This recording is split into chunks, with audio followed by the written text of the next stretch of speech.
بسم الله الرحمن الرحیم نحمده ونصلی علی رسولہ الکریم اما بعد۔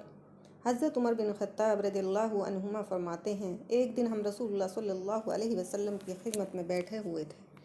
اچانک ایک شخص آیا جس کا لباس انتہائی سفید اور بال گہرے سیاہ تھے، نہ اس کی حالت سے سفر کے آثار تھے کہ جس سے سمجھا جاتا کہ یہ کوئی مسافر شخص ہے، اور نہ ہم میں سے کوئی اس کو پہچانتا تھا جس سے یہ ظاہر ہوتا کہ یہ مدینہ کا مقامی ہے۔ بہرحال وہ شخص رسول اللہ صلی اللہ علیہ وسلم کے اتنے قریب آ کر بیٹھا کہ اپنے گھٹنے آپ صلی اللہ علیہ وسلم کے گھٹنوں سے ملا لیے اور اپنے دونوں ہاتھ اپنی رانوں پر رکھ لیے۔ اس کے بعد اس نے عرض کیا، اے محمد صلی اللہ علیہ وسلم، مجھے بتا دیجئے کہ اسلام کیا ہے؟ نبی پاک صلی اللہ علیہ وسلم نے ارشاد فرمایا، اسلام کے ارکان میں سے یہ ہیں کہ تم دل و زبان سے یہ گواہی دو کہ اللہ تعالیٰ کے سوا کوئی ذات عبادت اور بندگی کے لائق نہیں، اور پیارے محمد صلی اللہ علیہ وسلم اللہ تعالیٰ کے رسول ہیں۔ نماز ادا کرو، رمضان کے روزے رکھو، اور اگر حج بیت اللہ کے طاقت رکھتے ہو تو حج کرو۔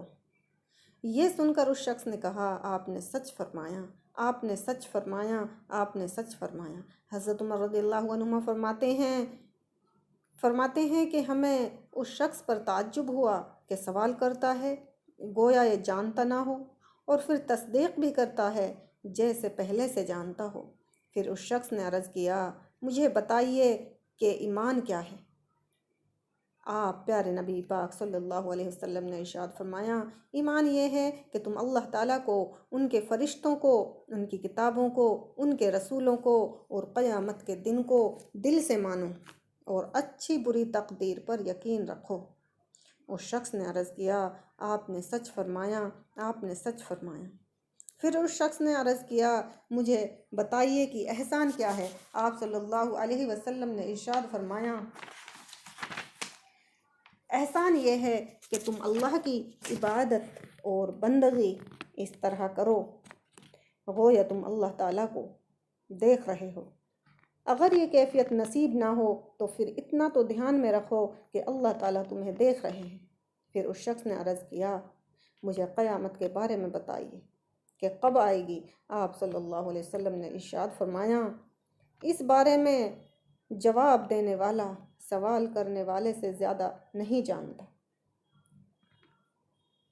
آپ صلی اللہ علیہ وسلم نے ارشاد فرمایا کہ اس کے بارے میں جواب دینے والا سوال کرنے والے سے زیادہ نہیں جانتا، یعنی اس بارے میں میرا علم تم سے زیادہ نہیں ہے۔ اس شخص نے عرض کیا، پھر مجھے اس کی کچھ نشانیاں ہی بتا دیجئے۔ ہمارے نبی پاک صلی اللہ علیہ وسلم نے ارشاد فرمایا، اس کی ایک نشانی تو یہ ہے کہ باندھی اپنی ملکہ کو جنے گی، اور دوسری نشانی یہ ہے کہ تم دیکھو گے کہ جن کے پاؤں میں جوتا اور جسم پر کپڑا نہیں ہے، فقیر ہیں، بکریاں چرانے والے ہیں، وہ بڑی بڑی عمارتیں بنانے میں ایک دوسرے پر بازی لے جانے کی کوشش کریں گے۔ حضرت عمر رضی اللہ عنہما فرماتے ہیں، پھر وہ شخص چلا گیا، میں نے کچھ دیر توقف کیا اور آنے والے شخص کے بارے میں دریافت نہیں کیا۔ پھر آپ پیارے نبی پاک صلی اللہ علیہ وسلم نے خود ہی مجھ سے پوچھا، عمر جانتے ہو یہ سوالات کرنے والا شخص کون تھا؟